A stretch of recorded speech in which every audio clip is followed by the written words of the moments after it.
मित्रों प्रणाम। आज हम बात करेंगे मन की वृत्तियों के विषय में। उनका सुख दुख और मानसिक शक्ति से क्या संबंध है, इस पर भी हम विचार करेंगे। कृपया चैनल को सब्सक्राइब कर लें और बेल आइकॉन को भी प्रेस कर लें। मित्रों, हर व्यक्ति अपने जीवन में सुख दुख, आशा निराशा, घृणा, क्रोध व हिंसा का अनुभव करता है। लेकिन इनके पीछे का विज्ञान क्या है, इसको कभी समझने की कोशिश नहीं करता। आत्मअध्ययन का उद्देश्य यही है कि मनुष्य मन की वृत्तियों के विज्ञान को समझे। मान लो आप भोजन करना चाहते हैं और भोजन नहीं मिला तो अभाव है, दुख है।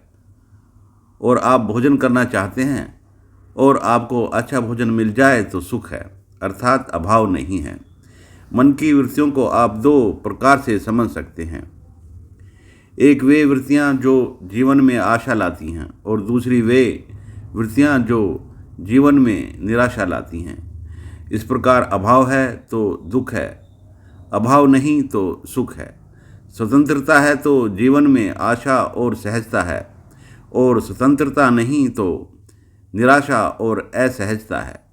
दुख, लिप्तता, अविश्वास, निराशा, घृणा, क्रूरता, क्रोध, हिंसा सभी मन की निराशात्मक वृत्तियां हैं, परंतु इनका स्वरूप एक ही है, केवल गहराइयों का अंतर है। जितना अभाव और दमन अधिक होगा उतना ही विध्वंसक वृत्तियां होंगी, और जितनी अधिक तृप्ति होगी उतनी ही गहरी आशात्मक वृत्तियां मन में जगेंगी। प्रेम, सहयोग और गहरी शांति होगी।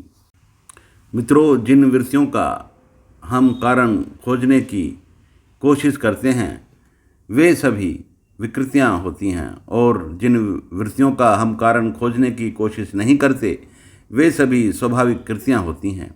यह बात समझने में थोड़ा कठिन लगता है, परंतु सत्य यही है। क्योंकि हम कभी शांति का कारण नहीं खोजते, हम क्रोध और हिंसा का कारण खोजते हैं। यदि क्रोध और हिंसा नहीं है तो शांति ही होती है।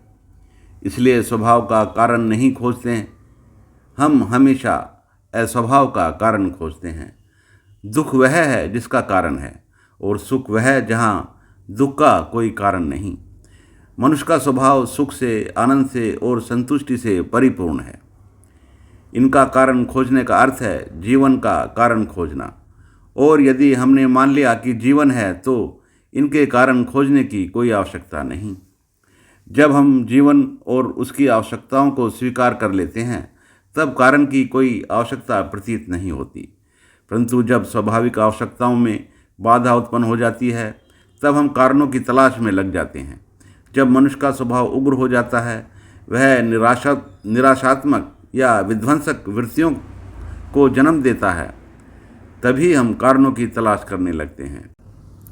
मित्रों, जिन सिद्धांतों पर जीवन कार्य करता है उन सिद्धांतों को समझना मन को समझने के लिए आवश्यक है। अपने जन्म के साथ मनुष्य जिन आवश्यकताओं को लेकर के आता है उन आवश्यकताओं की पूर्ति और अपूर्ति के आधार पर ही मन अपना स्वरूप बदलता है, और मन के स्वरूप के साथ साथ मन की वृत्तियों का स्वरूप भी बदलता रहता है। मित्रों, कल्पना करके देखिए, यदि आपको आधे मिनट के लिए ऑक्सीजन न मिले तो आपका क्या हाल होगा। यदि 3-4 घंटे के लिए पानी न मिले तो आपका मन किस दिशा में चला जाएगा। इसी प्रकार भोजन है, भोजन के लिए आप कितने समय का इंतजार कर सकते हैं। समय के साथ साथ मन की स्थिति बदलने लगती है। यदि कोई व्यक्ति असुरक्षित महसूस करता है तो उसका मन भी शांत नहीं रह सकता, या कोई व्यक्ति दमन का शिकार है या स्वतंत्रता का अभाव महसूस करता है और अपने विस्तार के लिए बाधाओं का सामना करता है, तब भी उसके मन की स्थितियां बदलने लगती हैं और वे अनेक वृत्तियों के रूप में बाहर आती हैं। जीवन पर जितना अधिक दबाव पड़ता है मन उतना ही विकृत होता जाता है, और घृणा, क्रोध व हिंसा की वृत्तियां पैदा हो जाती हैं और विध्वंस का कारण बनती हैं। कई लोग इतने निराश हो जाते हैं कि उन्हें जीवन का औचित्य शून्य लगने लगता है। मित्रों, जो वृत्ति जितनी गहरी होगी उतनी ही मन के अंदर से ऊर्जा को पैदा करेगी। जीवन की आवश्यकताएं जीवन का आधार होती हैं, इसलिए उनकी गहराई अनंत होती है। जब जीवन की आवश्यकताओं पर संकट आता है तो मन बहुत शक्तिशाली होकर के उनका सामना करता है। इसी प्रकार जितनी गहरी आवश्यकताएं होती हैं उतनी ही गहरी प्रतिक्रियाओं को जन्म देती हैं, उतनी ही विस्फोटक ऊर्जा मन के तल पर उत्पन्न होती है।